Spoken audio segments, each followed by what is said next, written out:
Welcome to my channel doctor Shivam PCB. तो revision की दृष्टि से आज मैं फिर से इस चैप्टर को आगे बढ़ाता हूँ। आप बस सुनते जाइए और आनंद लीजिए अपने चैप्टर का। ठीक है, तो स्टार्ट करते हैं। अध्याय 3, यूनिट 3। नहीं, यूनिट नहीं कह सकते आप, चैप्टर 3 बोल सकते हैं इसे। शिक्षण प्रतिमान, मॉडल्स ऑफ टीचिंग। चलिए स्टार्ट करते हैं इसे। शिक्षण प्रतिमान के अर्थ एवं परिभाषा। वस्तुओं का वह रूप जो अवास्तविक होते हुए भी वास्तविकता का बोध कराता है, मॉडल या प्रतिमान कहलाता है। प्रतिमान शब्द आंग्ल भाषा के मॉडल का हिंदी रूपांतरण है। कक्षा में शिक्षण प्रक्रिया में प्रयुक्त होने वाली शिक्षण सहायक सामग्री में प्रतिमान प्रभावशाली सहायक साधन के रूप में प्रयोग किए जा सकते हैं। कोई औद्योगिक कारखाना या इमारत बनाने में, नदी पर बांध बनाने में, किसी छवि को मूर्त रूप देने आदि कार्यों में व्यक्ति को चित्र, मानस, बिंब एवं नक्शे के रूप में किसी न किसी प्रतिमान या मॉडल की आवश्यकता होती है। प्रतिमान के द्वारा ही उन कार्यों को साकार रूप प्रदान कर पाता है ना।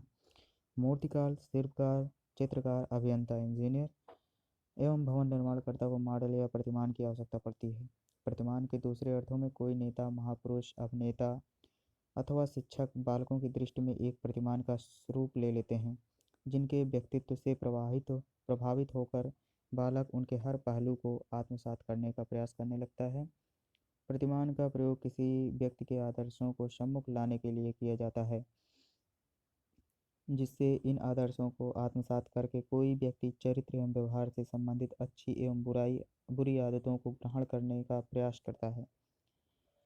प्रतिमान के उपरोक्त अर्थों को भली भांति समझने के बाद शिक्षण प्रतिमान के अर्थ को समझना कठिन कार्य नहीं है। प्रतिमान के संबंध में विभिन्न पद विद्वानों ने इसके अर्थ को स्पष्ट करने के लिए अपने अपने विचार व्यक्त किए हैं, जो इस प्रकार हैं। पॉल डी ईगन एवं उनके सहयोगी के अनुसार शिक्षण प्रतिमानों से अभिप्राय विशिष्ट अनुदेशनात्मक लक्ष्यों की प्राप्ति के लिए निर्मित उपचारात्मक शिक्षण व्यूहरचनाओं से है। जायसी एवं बील के अनुसार शिक्षण प्रतिमानों से अभिप्राय अनुदेशनात्मक प्रारूपों से है। ये उनको विशेष वातावरण जन्य परिस्थितियों का निर्माण करने वाली प्रक्रियाओं के विषय में बताते हैं, जिनके वशीभूत एक विद्यार्थी ऐसी अंतःक्रिया करता है जिससे उसके व्यवहार में विशिष्ट परिवर्तन हो सकें।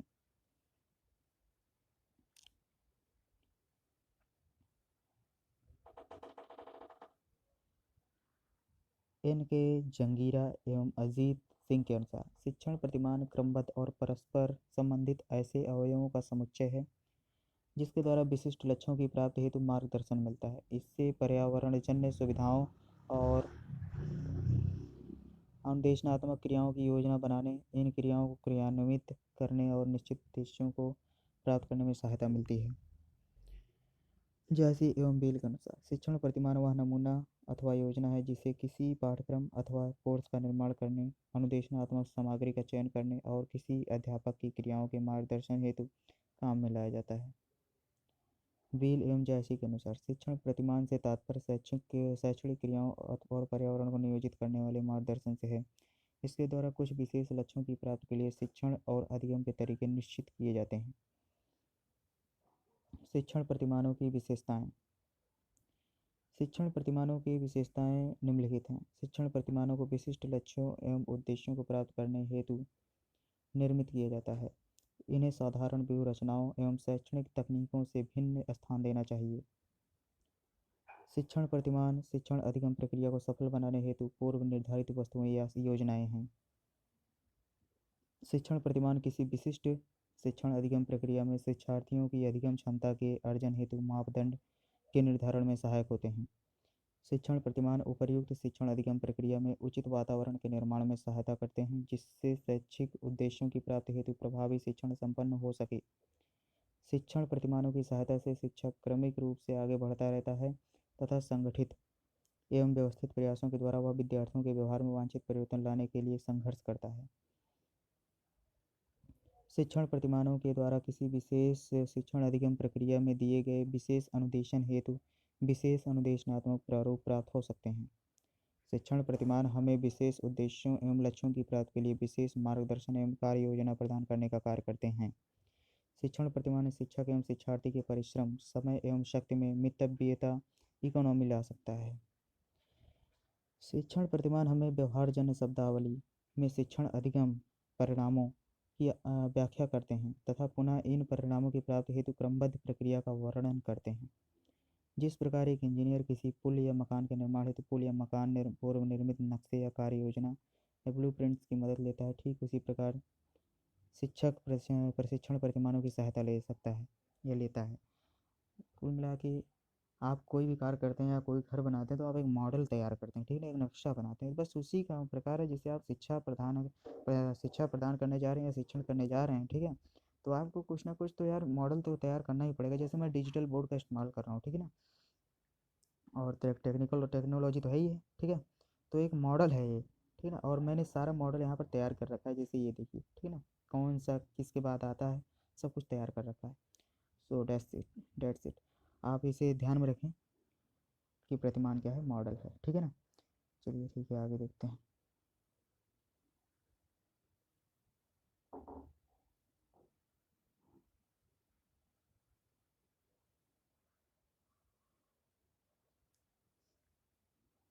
शिक्षण अधिगम प्रक्रिया में शिक्षण प्रतिमान मुख्य रूप से जिन 3 प्रमुख क्रियाओं के संचालन में मदद करते हैं वे निम्नलिखित हैं। अनुदेशनात्मक उद्देश्यों का निर्माण एवं विशिष्टीकरण, अनुदेशनात्मक सामग्री का निर्माण एवं चयन, निर्धारित अनुदेशनात्मक उद्देश्यों की प्राप्ति हेतु शिक्षण अधिगम क्रियाओं का निर्धारण। शिक्षण प्रतिमान के कार्यों को नीचे दिए हुए चित्र के आधार पर भली भांति समझा जा सकता है। देखते हैं स्क्रीनशॉट प्लीज। शिक्षण प्रतिमान मॉडल्स ऑफ टीचिंग, अनुदेशनात्मक उद्देश्यों का निर्माण एवं विशिष्टीकरण, designing and specifying instructional objectives, अनुदेशनात्मक सामग्री का निर्माण एवं चयन, developing and selecting instructional material, शिक्षण अधिगम क्रियाओं का विशिष्टीकरण, स्पेसिफाइंग टीचिंग लर्निंग एक्टिविटीज।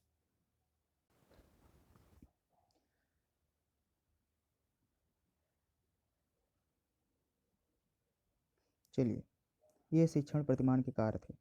शिक्षण प्रतिमान के आधारभूत तत्व या घटक, fundamental elements end of models of teaching, ठीक है। तो शिक्षण प्रतिमान किन्हीं विशिष्ट उद्देश्यों की पूर्ति हेतु शिक्षण कार्य के क्रियान्वयन के लिए कुछ बहुमूल्य मार्गदर्शन तथा कार्य योजना प्रस्तुत करने का प्रयत्न करता है। यदि कोई शिक्षक किसी प्रतिमान का अपने शिक्षण में प्रयोग करना चाहता है तो यह आवश्यक हो जाता है कि वह उसके सैद्धांतिक तथा व्यवहारात्मक पहलुओं से भली भांति अवगत हो। प्रतिमान के आधारभूत तत्व क्या हो सकते हैं, निम्न विवरण द्वारा इसकी उचित जानकारी मिल सकती है।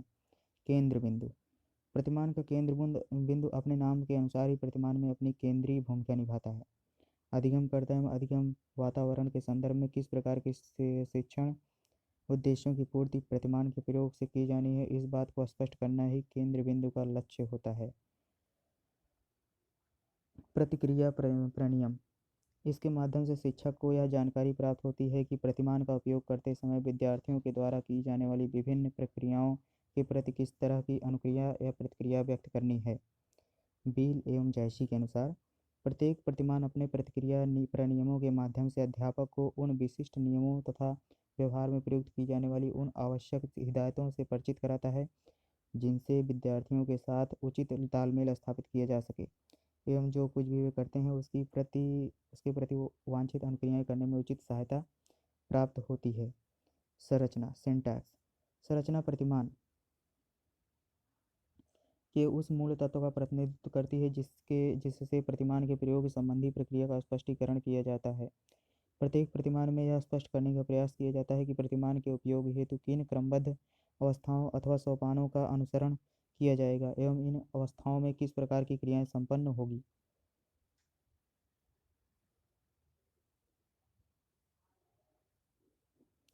सामाजिक प्रणाली सोशल सिस्टम, शिक्षण प्रतिमान के इस तत्व को निम्नलिखित प्रकार का विवरण प्राप्त होता है। विद्यार्थी एवं अध्यापक के मध्य किस प्रकार की क्रिया का संचालन होगा एवं संबंध किस प्रकार के रहेंगे। प्रतिमान के प्रयोग के समय किस प्रकार की व्यवस्था बनाई रखी जाएगी एवं किस प्रकार के छात्र व्यवहारों को पुनर्बलित किया जाएगा। उपरोक्त दोनों बातों के आधार पर प्रतिमानों में पर्याप्त भिन्नताएं देखने को मिल सकती हैं। किसी परिस्थिति में शिक्षक ही सभी गतिविधियों का केंद्र बिंदु होता है, किसी गतिविधियों शिक्षक एवं विद्यार्थियों के बीच बराबर रूप में बटी होती है, तो कुछ विद्यार्थी या सारे विद्यार्थी केंद्रीय भूमिका निभाते हैं। अवलंब प्रणाली सपोर्ट सिस्टम। प्रतिमान के इस तत्व में इस बात का उल्लेख होता है कि एक अध्यापक को अपनी सामान्य क्षमताओं, कौशलों एवं सामान्य रूप में कक्षा कक्ष में उपलब्ध सभी साधन एवं उनके अतिरिक्त किसी शिक्षण प्रतिमान विशेष का प्रयोग करने हेतु क्या करना चाहिए। इस प्रकार की विशेष सहायता कुछ विशेष शिक्षण सामग्री जैसे स्लाइड, फिल्म एवं स्वानुदेशन सामग्री, मॉडल, ग्राफिक्स, लचीली समय सारणी, अध्यापकों से विशेष प्रकार की शिक्षण कुशलताओं एवं शिक्षक व्यवहार की अपेक्षा आदि के रूप में हो सकती है। प्रतिमान का उपयोग, एप्लीकेशन ऑफ मॉडल। प्रतिमान का यह तत्व शिक्षण में कहाँ एवं किस रूप में प्रतिमान का उपयोग किया जा सकता है, इस पर प्रकाश डालता है। कुछ प्रतिमान छोटे पाठों के शिक्षण हेतु अधिक उपयोगी सिद्ध होते हैं तो कुछ बड़े पाठों के लिए। अतः यह दोनों तरह के पाठों के शिक्षण में उपयोग में लाए जाते हैं। शिक्षण प्रतिमान के कार्य क्षेत्र। प्रतिमान के द्वारा शिक्षण प्रक्रिया को एक नई दिशा प्राप्त होती है। इनके प्रयोग से शिक्षण रोचक एवं प्रभावशाली बन जाता है। फिर भी हमारे मन में कुछ मौलिक प्रश्नों का प्रादुर्भाव होने लगता है कि क्यों हमें प्रतिमान बनाने चाहिए, इसके विशेष उद्देश्य क्या हो सकते हैं एवं इनके कार्य क्षेत्र क्या हैं। कार्य क्षेत्र हैं आदि। शिक्षण प्रतिमान किन किन क्षेत्रों में प्रभावशाली हो सकता है, इसे हम निम्न बिंदुओं के द्वारा समझ सकते हैं। शिक्षण उद्देश्य की प्राप्ति में सहायक, helpful in achieving educational objectives. शिक्षण उद्देश्यों की प्राप्ति के क्षेत्र में प्रतिमानों का विशेष महत्व होता है। शिक्षण के वांछित उद्देश्यों की प्राप्ति के लिए हमें यह देखना होता है कि उचित प्रतिमानों का प्रयोग शिक्षण में किया जा रहा है या नहीं। इसके प्रयोग से बालकों के व्यवहार में किस सीमा तक परिवर्तन हुए, ये भी शिक्षण प्रतिमान के क्षेत्र के अंतर्गत आता है। शिक्षण का विकास, डेवलपिंग ऑफ टीचिंग। शिक्षण प्रतिमान शिक्षण अधिगम को रुचिकर, आकर्षक, प्रभावी एवं उपयोगी बनाने में मदद करता है। शिक्षण में प्रतिमानों के प्रयोग से कठिन विषय वस्तु सरल एवं रोचक प्रतीत होने लगती है। अतः शिक्षण के विकास के क्षेत्र में भी शिक्षण प्रतिमान आवश्यक है। पाठ्यक्रम का विकास, डेवलपमेंट ऑफ सिलेबस। इसका अन्य कार्य क्षेत्र भिन्न भिन्न कक्षाओं के भिन्न भिन्न विषयों के लिए पाठ्यक्रम का विकास करना है, जिसके आधार पर शिक्षण प्रक्रिया को कार्यान्वित किया जाता है। शिक्षण प्रक्रिया के में पाठ्यक्रम के द्वारा ही वांछित उद्देश्यों की प्राप्ति संभव हो पाती है।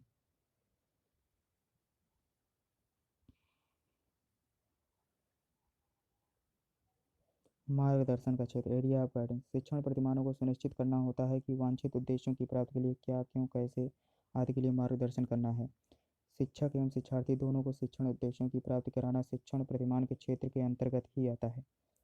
अनुदेशनात्मक सामग्री का विश्लेषण, एनालिसिस ऑफ इंस्ट्रक्शनल मटेरियल। जब एक शिक्षक पाठ्यक्रम का निर्माण एवं निर्धारण कर लेता है तब उसे पाठ्यक्रम के अनुसार ही सहायक सामग्रियों का नियोजन करना पड़ता है। वह उनका उपयोग शिक्षण अधिगम प्रक्रिया में इस प्रकार सुनिश्चित करता है जिससे बालक के व्यवहार में वांछित परिवर्तन आ सकें। शिक्षण प्रतिमानों के प्रकार, types of model of teaching. शिक्षण प्रतिमानों में उनकी प्रकृति, कार्य प्रणाली तथा उद्देश्यों की प्राप्ति को लेकर अत्यधिक भिन्नताएं पाई जाती हैं। विभिन्न विद्वान प्रयासरत रहते हैं कि किस प्रकार शिक्षण प्रतिमानों को उनकी विशिष्टताओं के होते हुए भी कुछ विशेष वर्गों या प्रकारों में बांटा जाए। इन्हीं विद्वानों में से प्रसिद्ध शिक्षा शास्त्री मार्शावीर एवं ब्रूस जैसी द्वारा किया गया प्रयास अत्यधिक सराहनीय एवं उल्लेखनीय है। उन्होंने प्रतिमानों के द्वारा विशेष शिक्षण उद्देश्यों तथा कार्य प्रणाली एवं उनकी रचना की समानता के आधार पर इन्हें 4 वर्गों में बांटा है, जो निम्न हैं। सूचना प्रक्रम प्रतिमान, इंफॉर्मेशन प्रोसेसिंग मॉडल। सूचना प्रक्रम प्रतिमानों का उपयोग व्यक्तियों के संवेगात्मक या सामाजिक विकास करने की अपेक्षा बौद्धिक या मानसिक विकास करने के लिए अच्छी तरह से किया जा सकता है, परंतु कुछ अंशों में संवेगात्मक एवं सामाजिक विकास का कार्य भी इन प्रतिमानों के द्वारा किया जाता है। जैसी एवं बिल के अनुसार सूचना प्रक्रम प्रतिमान से तात्पर्य व्यक्तियों द्वारा काम में लाए गए उन सभी तरीकों या कार्य प्रणालियों से है जिनके माध्यम से वे अपने परिवेश से प्राप्त उद्दीपनों को ग्रहण करते हैं, प्राप्त सूचनाओं को व्यवस्थित करते हैं तथा समस्याओं से अवगत होते हैं और धारणाओं का निर्माण करते हैं तथा समस्याओं का समाधान खोजते हैं तथा शाब्दिक प्रतीकों को काम में लाते हैं।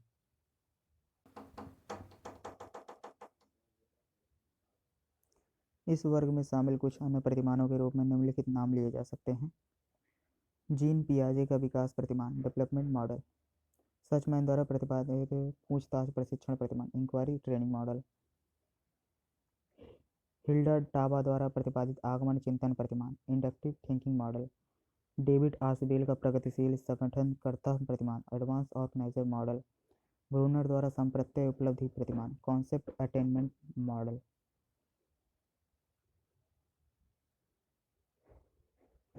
व्यवहार परिमार्जन प्रतिमान, बिहेवियर मॉडिफिकेशन मॉडल। इसके अंतर्गत आने वाले प्रतिमानों का संबंध व्यवहार परिमार्जन तकनीकों एवं सिद्धांतों से है। ये अधिगम क्रियाओं के क्रमिक व्यवस्थापन एवं व्यवहार निरूपण, sequencing learning task and shopping behaviour हेतु पुनर्बलकों के उचित प्रबंधन द्वारा प्रभावित प्रणालियों को विकसित करने का प्रयास करते हैं। अतः इस वर्ग के प्रतिमानों का प्रतिपादक सक्रिय अनुबंध ऑपरेंट कंडीशनिंग के अधिगम सिद्धांतों को ही माना जा सकता है। इस वर्ग के प्रमुख प्रतिमानों का उल्लेख निम्न प्रकार है। विश्वग्राहीकरण प्रतिमान,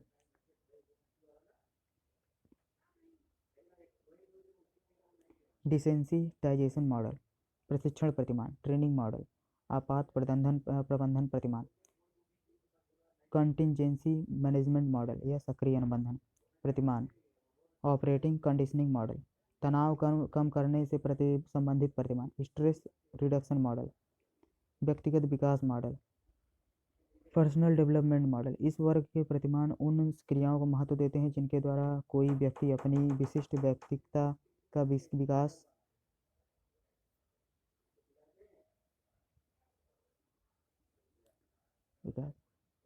करके अपने वातावरण में अपने उत्पादन क्षमता में वृद्धि करके अपने व्यक्तिगत लक्ष्यों को प्राप्त कर सके। भावात्मक व्यवहार के क्षेत्र अनुदेशात्मक उद्देश्य की प्राप्ति ही इस वर्ग के प्रतिमानों का उद्देश्य है।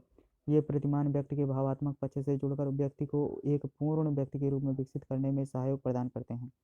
इस वर्ग में शामिल कुछ प्रतिमान इस प्रकार: विलियम गार्डन का संरचनात्मक प्रतिमान,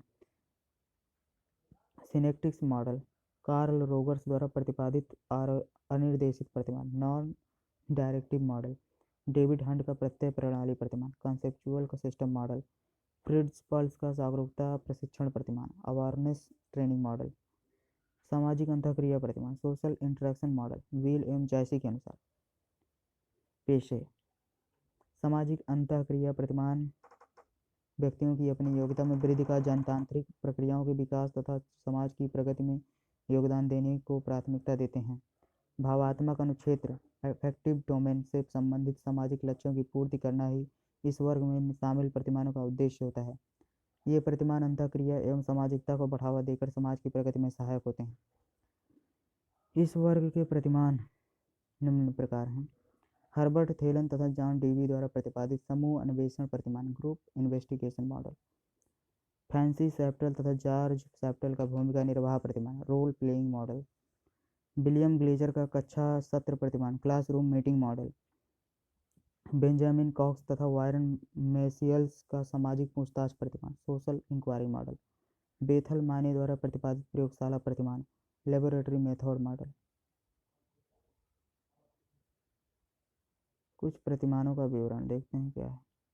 शिक्षा एवं मनोविज्ञान के क्षेत्र में होने वाले अनुसंधानों के परिणाम स्वरूप आज विभिन्न प्रकार के शिक्षण प्रतिमानों का चलन शिक्षण प्रक्रिया में प्रारंभ हो गया है।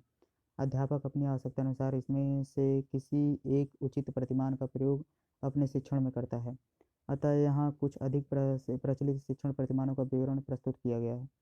बेसिक या बुनियादी शिक्षण प्रतिमान, बेसिक टीचिंग मॉडल, संप्रत्यय उपलब्धि प्रतिमान, कॉन्सेप्ट अटेनमेंट मॉडल, सामूहिक अन्वेषण प्रतिमान, ग्रुप इन्वेस्टिगेशन मॉडल, अग्रिम संगठक प्रतिमान, एडवांस्ड ऑर्गेनाइजर मॉडल, जांच या पूछताछ प्रशिक्षण प्रतिमान, इंक्वायरी ट्रेनिंग मॉडल, स्वामित्व अधिगम प्रतिमान, मास्टरी लर्निंग मॉडल, भारतीय प्रतिमान, इंडियन मॉडल। इनमें से कुछ प्रतिमानों का विवरण आगे प्रस्तुत किया जा रहा है, आप देखते रहिए डॉक्टर शिवम पीसी।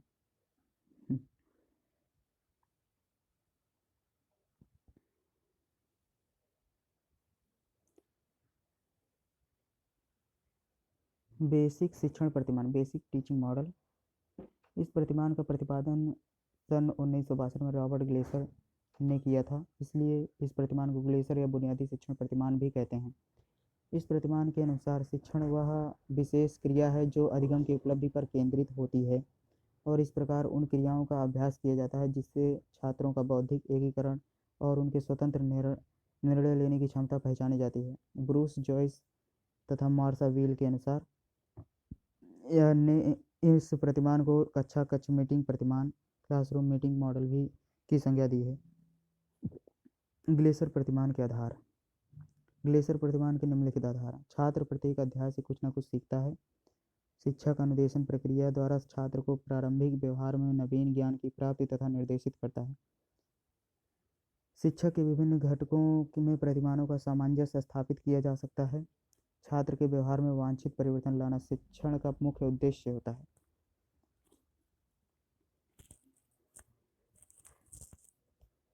एक मॉडल है, देखते हैं। ग्लेसर प्रतिमान के तत्व, एलिमेंट ऑफ ग्लेसर मॉडल।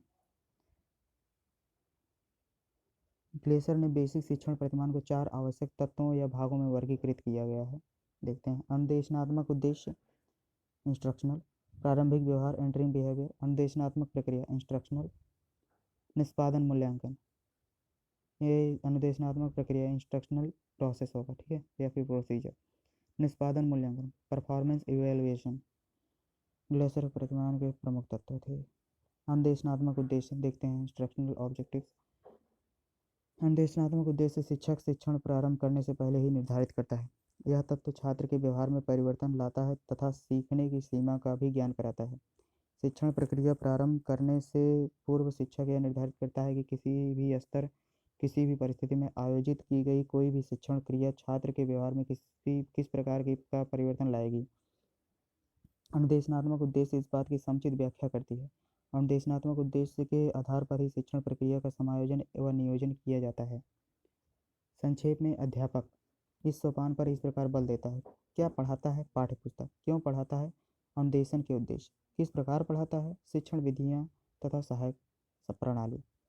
प्रारंभिक अथवा पूर्व व्यवहार, एंटरिंग बिहेवियर। शिक्षण प्रक्रिया प्रारंभ करने से पहले छात्रों के पूर्व ज्ञान, बौद्धिक स्तर एवं अधिगम स्तर आदि का आकलन किया जाता है। यह प्रारंभिक व्यवहार शिक्षण प्रारंभ करने से पहले छात्रों के मूल व्यवहार के आधार पर निर्णय लिया जाता है कि शिक्षण प्रक्रिया के प्रस्तुतिकरण के लिए छात्रों का पूर्व ज्ञान, उनके बौद्धिक स्तर, सीखने संबंधी योग्यताएं एवं क्षमताएं क्या हैं तथा उनमें अधिगम के लिए कितनी अभिप्रेरणा है। इन संपूर्ण तथ्यों की निश्चित जानकारी के आधार पर ही शिक्षण क्रियाओं का आयोजन किया जाता है तथा छात्रों को पूर्व उद्देश्यों से संबंधित अंतिम व्यवहार तक ले जाने का प्रयास किया जाता है।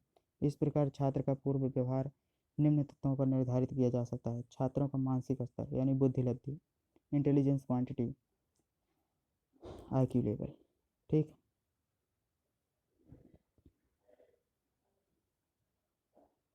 छात्रों की शब्दावली का ज्ञान, छात्रों की अभिरुचियों तथा अभिवृत्तियों के आधार पर छात्रों का प्रेरणा स्तर, पाठ्यवस्तु से संबंधित पूर्व ज्ञान, छात्रों का सामाजिक आर्थिक स्तर, छात्रों का आकांक्षा स्तर। अनुदेशनात्मक प्रक्रिया, इंस्ट्रक्शनल प्रोसीजर। अनुदेशनात्मक प्रक्रिया का संबंध शिक्षण से प्रयुक्त होने वाली क्रियाओं से होता है। इसके अंतर्गत शिक्षण विधि, शिक्षण प्रविधि एवं शिक्षण सहायक सामग्री आदि का प्रयोग होता है। अनुदेशनात्मक प्रक्रिया के अंतर्गत ही अधिगम अनुभव प्रदान किए जाते हैं। यह शिक्षण की अंतःक्रिया अवस्था होती है। छात्र एवं शिक्षक को जो कुछ भी पढ़ाना या सीखना होता है उसे प्रस्तुत करना ही अनुदेशनात्मक प्रक्रिया है। इस प्रक्रिया को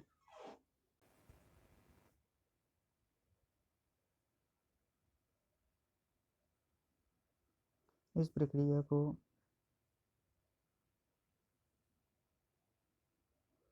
प्रक्रिया को शिक्षण का क्रियात्मक पक्ष कहा जाता है। अनुदेशनात्मक प्रक्रिया की परिभाषा को कुछ विद्वानों ने स्पष्ट किया है कि अनुदेशनात्मक प्रक्रिया में उद्देश्यों का विशिष्टीकरण किया जाता है तथा उसे संबंधित प्रत्ययों, सिद्धांतों, कौशलों तथा समस्या समाधान के लिए शिक्षण की व्यवस्था की जाती है। विधियों तथा प्रविधियों में सुधार तथा परिवर्तन किया जाता है ताकि उद्देश्यों की प्राप्ति की जा सके तथा अनुदेशन प्रभावशाली हो सके। इस परिभाषा के आधार पर स्पष्ट होता है कि अनुदेशनात्मक प्रक्रिया के कुछ प्रभावशाली तत्व निम्नलिखित हैं। उद्देश्यों की रचना, कार्य विश्लेषण, पूर्व व्यवहार, शिक्षण सामग्री, शिक्षण प्रक्रिया, छात्रों की निष्पत्तियों का मूल्यांकन एवं निदान तथा उपचार। निष्पादन मूल्यांकन, परफॉर्मेंस इवैल्यूएशन। शिक्षण प्रक्रिया के अंत में परीक्षणों या निरीक्षणों की सहायता से इस बात का मूल्यांकन किया जाता है कि छात्रों के व्यवहार में किस सीमा तक परिवर्तन हुआ है। या इस प्रकार से कहा जा सकता है कि छात्र शैक्षिक उद्देश्यों को किस सीमा तक प्राप्त किए हैं। इसकी जांच मूल्यांकन द्वारा की जाती है। दूसरे शब्दों में मूल्यांकन का प्रमुख उद्देश्य अनुदेशनात्मक उद्देश्यों की प्राप्ति की सीमा का पता लगाना। इसमें निर्णय लिया जाता है कि शिक्षण की सफलता एवं असफलता का पता लगाने के लिए मूल्यांकन कैसे एवं किस प्रकार किया जाए। इसके लिए मूल्यांकन के विभिन्न परीक्षणों या तकनीकों का प्रयोग किया जाता है जो निम्नलिखित हैं। साक्षात्कार परीक्षण, इंटरव्यू, प्रश्नावली परीक्षण, है ना, जो क्वेश्चन होता है उसमें दे दिया जाता है। मौखिक, लिखित एवं प्रायोगिक परीक्षा, मौखिक, oral, written and practical, rating scale, प्रक्षेपी तकनीकें आदि। ये परीक्षण शिक्षकों एवं छात्रों को पृष्ठपोषण प्रदान करते हैं। निष्पादन मूल्यांकन सत्य, विश्वसनीय, वैध, वस्तुनिष्ठ तथा प्रभावशाली होना चाहिए। उपर्युक्त चारों सोपान शिक्षण प्रक्रिया में एक दूसरे से जुड़े होने के कारण प्रत्येक सोपान एक दूसरे पर अपना प्रभाव डालते हैं। संप्रत्यय उपलब्धि प्रतिमान, कॉन्सेप्ट ऑफ अटेनमेंट मॉडल। संप्रत्यय उपलब्धि प्रतिमान का विकास जोरेम ब्रूनर ने अपने सहयोगियों के साथ मिलकर सन 1956 में किया। यह संप्रत्यय ब्रूनर और उसके सहयोगियों के चिंतन एवं अनुसंधानों का परिणाम है। इसका प्रयोग शिक्षक छात्रों में सही संप्रत्ययों की जानकारी प्रदान करने के लिए करता है। इस प्रतिमान का उपयोग नवीन प्रत्ययों के स्पष्टीकरण एवं उसके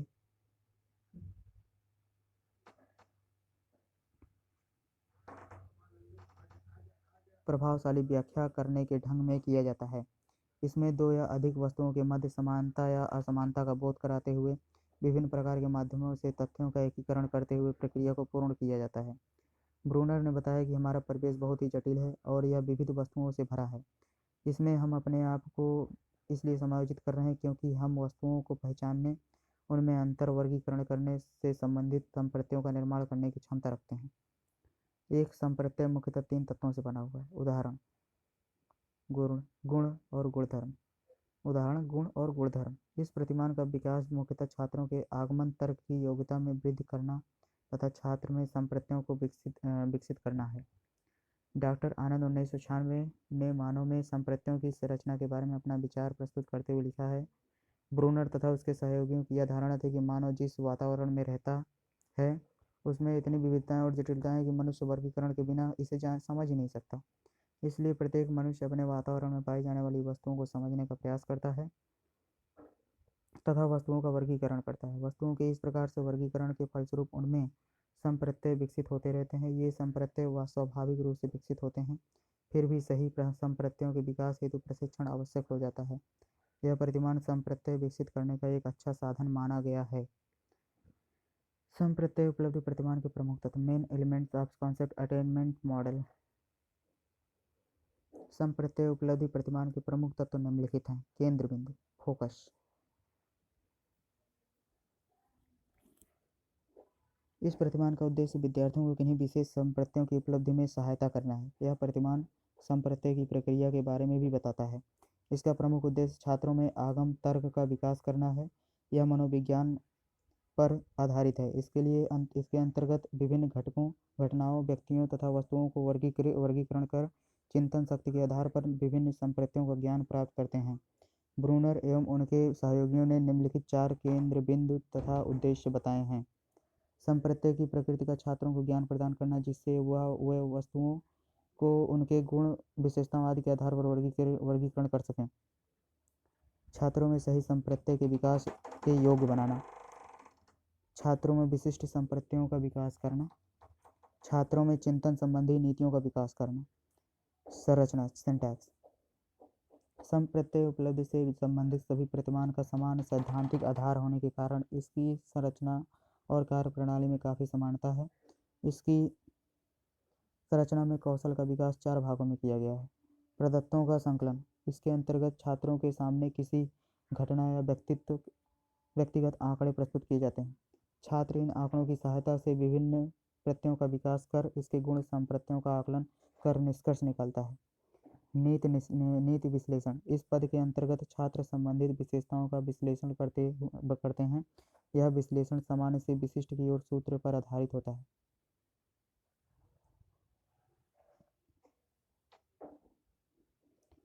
प्रस्तुतिकरण। इस सोपान के अंतर्गत छात्र अपने उम्र और अनुभव के आधार पर विभिन्न प्रकार के संप्रत्ययों एवं गुणों का विश्लेषण करता है और इसे लिखित रूप में प्रस्तुत करता है। अभ्यास। इसके अंतर्गत छात्र सीखे हुए प्रत्यय का उपयोग एवं अभ्यास करते हैं। इसमें प्रत्यय की व्याख्या करना, असंगठित सूचनाओं के आधार पर संप्रत्यय की रचना करना शामिल है। सामाजिक प्रणाली सोशल सिस्टम। इस प्रतिमान की सामाजिक प्रणाली और अंतःक्रिया विद्यार्थी और अध्यापक दोनों के पारस्परिक सहयोग से संचालित होती है। इसमें शिक्षक छात्रों को प्रेरित करते हैं और प्रत्यय के निर्माण एवं विश्लेषण में मार्गदर्शन करते हैं। शिक्षक इस प्रतिमान में केंद्र बिंदु होता है। वह छात्रों से योजनाएं बनवाता है और उन्हें निर्देशित करता है। इसमें शिक्षक का प्रमुख उद्देश्य छात्रों को संप्रत्यय निर्माण में सहायता करता है। अवलंब प्रणाली संप्रत्यय उपलब्धि प्रतिमान के मूल्यांकन में निबंधात्मक तथा वस्तुनिष्ठ परीक्षाओं की सहायता ली जाती है और इसके द्वारा मूल्यांकन सुधार तथा परिवर्तन के माध्यम से नवीन प्रत्ययों के बारे में सूचना दी जाती है। इसके अंतर्गत विद्यार्थियों को पूर्व प्रत्ययों की निष्पत्ति करनी होती है। प्रत्ययों के उचित ज्ञान के लिए अवलंब प्रणाली बहुत महत्वपूर्ण है। संप्रत्यय उपलब्धि प्रतिमान की विशेषताएं।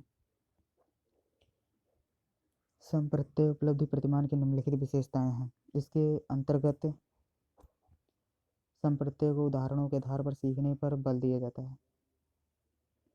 इस प्रतिमान का उपयोग कारण बनाने, क्यों का उत्तर देने, तथ्यों का ज्ञान तथा सामान्यीकरण में नहीं किया जाता है। इस प्रतिमान का उपयोग भाषा सीखने में होता है। यह गणित तथा आधारभूत सिद्धांतों को आसानी से समझाने का प्रयास करता है। सभी विषयों के प्रत्यय निर्माण में सहायता करता है। अग्रिम संगठक प्रतिमान एडवांस्ड ऑर्गेनाइजर मॉडल।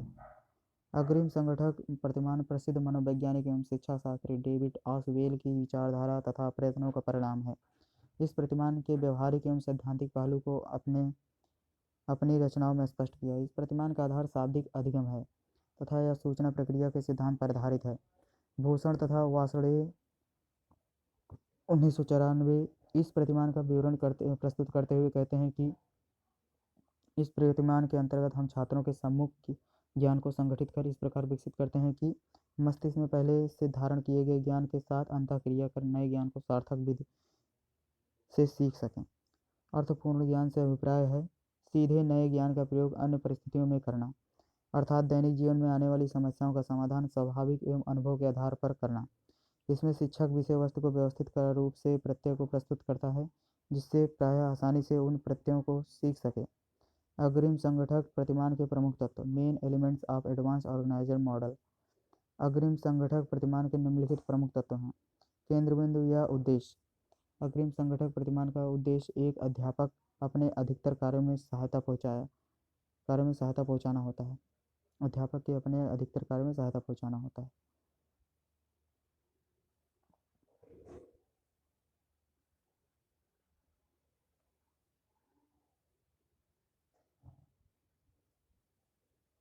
इसके प्रमुख उद्देश्य निम्नलिखित हैं। प्रत्यय तथा ज्ञान तथ्यों का बोध कराना होता है।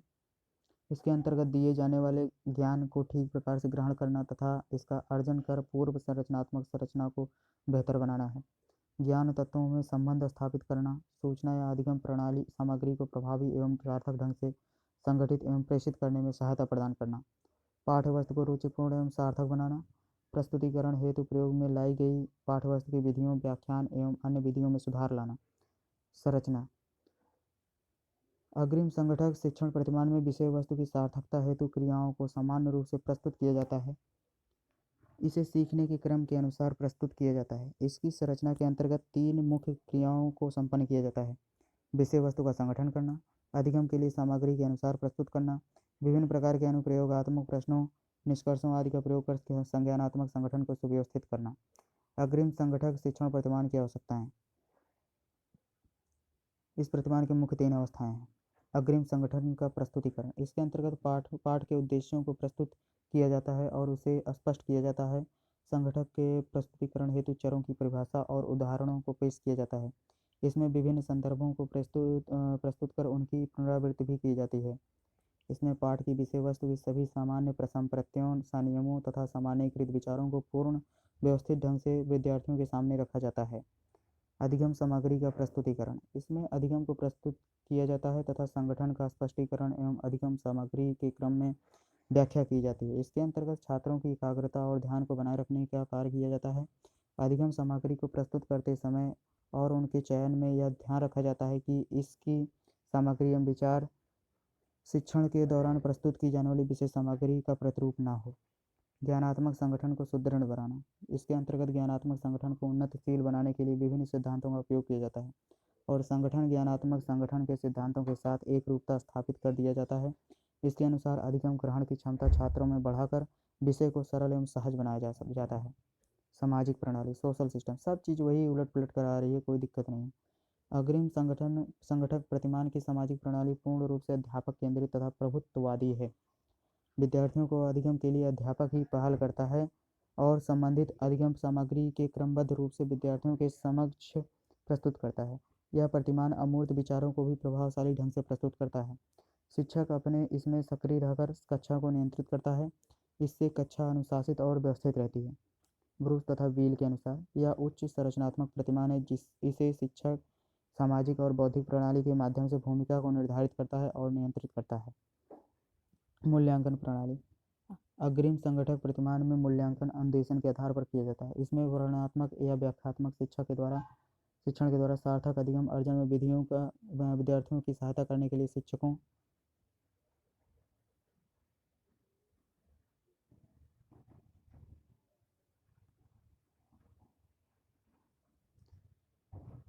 में अपेक्षित निपुणता तथा प्रस्तुतिकरण कौशल का विकास किया जाता है। यह संगठक अमूर्त पाठ्यवस्तु के शिक्षण हेतु प्रभावशाली विधि है। ज्ञानात्मक उद्देश्यों की प्राप्ति, समस्या समाधान और अधिगम में सहायता करता है। भारतीय प्रतिमान में इंडियन मॉडल। शिक्षण प्रतिमानों का निर्माण तथा विकास कार्य अभी शैशवावस्था में है, मतलब बच्चा है अभी। इसलिए शिक्षक को अपना शिक्षण प्रभावशाली बनाने के लिए अत्यधिक चिंतन की आवश्यकता है। इस विकास मनोविज्ञान, सामाजिक सिद्धांत, विभिन्न सिद्धांतों में व्यवहार संशोधन तथा प्रणाली उपागम आदि के माध्यम से एक निश्चित प्रतिमान की ओर बढ़ा जा सकता है। ये प्रतिमान निश्चित रूप से शिक्षण तथा पाठचर्या दोनों को नवीन दिशा प्रदान करेंगे तथा इन दोनों पक्षों को अधिक समीप लाएंगे। भारतवर्ष में शिक्षण प्रतिमानों के क्षेत्र में डॉक्टर भट्टाचार्य तथा डॉक्टर PN दवे आदि का नाम उल्लेखनीय है, जिन्होंने इन प्रतिमानों के निर्माण की ओर कदम बढ़ाया है। शिक्षण प्रतिमानों के परिवार, फैमिलीज ऑफ टीचिंग मॉडल। विभिन्न विद्वानों ने विभिन्न प्रकार से शिक्षण प्रतिमानों के परिवारों की कल्पना की। डिस्को नहीं है। ने शिक्षण प्रतिमानों का वर्गीकरण 4 मूलभूत मनोवैज्ञानिक वर्गों व परिवारों में किया है। सैफलर ने प्रतिमानों के 3 परिवार, इसी एडेन ने 4 परिवारों का वर्णन प्रस्तुत किया है। मार्सविल ने समस्त मॉडलों को 3 प्रमुख परिवारों में विभाजित किए हुए हैं: सूचना प्रक्रिया प्रतिमान परिवार, सामाजिक प्रतिमान परिवार, व्यक्तिगत प्रतिमान परिवार। शिक्षण प्रतिमान के परिवारों का सर्वाधिक प्रचलित विवरण जोयस तथा व्हील ने दिया है। इन्होंने 20 से भी अधिक प्रतिमान विकसित किए हैं। इन प्रतिमानों में उनकी विशेषताओं एवं प्रकृति के आधार पर प्रमुख 4 परिवारों में विभाजित किया गया है, जो इस प्रकार हैं। शिक्षण प्रतिमानों के परिवार देखते हैं। सामाजिक अंतःक्रिया मॉडल, सोशल इंटरेक्शन मॉडल, सूचना प्रक्रिया मॉडल, इंफॉर्मेशन प्रोसेस मॉडल, व्यक्तिगत मॉडल, पर्सनल मॉडल, व्यवहार परिवर्तन model, behaviour modification model. Doctor S Mathur ने शिक्षण प्रतिमानों के चारों वर्गों तथा परिवारों का विवरण निम्नलिखित रूप से प्रस्तुत किया है। सामाजिक अंतःक्रिया मॉडल। यह मॉडल समाज के साथ व्यक्ति के संबंधों पर बल देता है। यह मॉडल उस प्रक्रिया पर ध्यान केंद्रित करता है जिससे यथार्थ की खोज सामाजिकता के द्वारा की जाती है। यह मॉडल व्यक्ति की इस योग्यता में सुधार पर बल देता है जो कि उनको दूसरों के साथ अच्छे संबंध बनाने में सहायता करते हैं। यह प्रतिमान लोकतांत्रिक क्रियाओं में सुधार लाने तथा समाज को अच्छा बनाने की योग्यता पर बल देता है। यह मॉडल केवल सामाजिक संबंधों के उद्देश्यों को ही सामने नहीं रखता, बल्कि व्यक्ति के मन और आत्मा विकास को तथा पाठ विषयों को सीखने में भी महत्व देता है।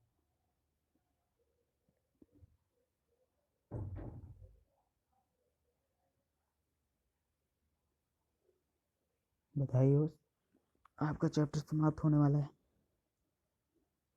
सूचना प्रक्रिया मॉडल, इंफॉर्मेशन प्रोसेस मॉडल। यह मॉडल विद्यार्थियों की सूचना क्रियाविधि की क्षमता बढ़ाने तथा जो क्षमता बढ़ा सके ऐसी क्रियाविधि को व्यक्तिगत करती है। सूचना क्रियाविधि मॉडल उन रूपों को संकेत देती है जो व्यक्ति वातावरण से प्राप्त उत्तेजकों को संभालने के लिए, प्रदत्त सामग्री को संगठित करने के लिए, समस्याओं को जानने के लिए, समस्याओं का समाधान करने के लिए तथा मौखिक एवं अमौखिक संकेतों के उपयोग के लिए अपनाता है। सूचना क्रियाविधि मॉडल उन शिक्षण विधियों पर बल देता है जो कि शिक्षण विषयों से प्राप्त की जाते हैं। यह मॉडल सामाजिक संबंधों पर भी ध्यान देता है। व्यक्तिगत मॉडल, पर्सनल मॉडल। प्रतिमानों का तीसरा वर्ग व्यक्ति की तरफ उन्मुख होता है जो व्यक्ति को व्यक्तिगत विकास के लिए प्रेरित करता है। यह व्यक्ति को विशेष परिस्थितियों में समायोजन करने की प्रक्रिया पर बल देता है। यदि व्यक्तियों को वातावरण के साथ सामंजस्य स्थापित करने तथा व्यक्तित्व विकास करने में सहायता दी जाए तो उनके अंतः व्यक्तित्व संबंध अच्छे होंगे तथा वे प्रभावशाली ज्ञान प्राप्त करने की क्रिया में भी कुशलता प्राप्त करेंगे। व्यवहार परिवर्तन मॉडल, बिहेवियर मॉडिफिकेशन मॉडल। इस मॉडल का विकास उन प्रयासों के आधार पर हुआ है जो अधिगम क्रमशीलता के लिए कुशल व्यवस्थाओं को विकसित करते हैं।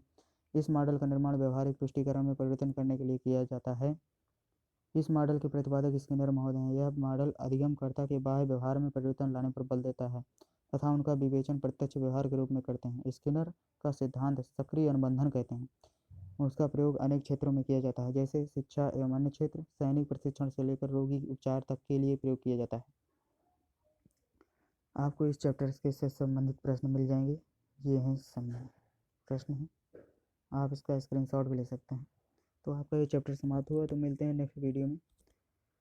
उम्मीद करता हूँ वीडियो अच्छा लगा होगा। ज़्यादा इसमें एक्स्ट्रा शो ऑफ मैंने नहीं किया है, सीधा पढ़ाई की है, सीधा पढ़ते हुए गया हूँ मैं।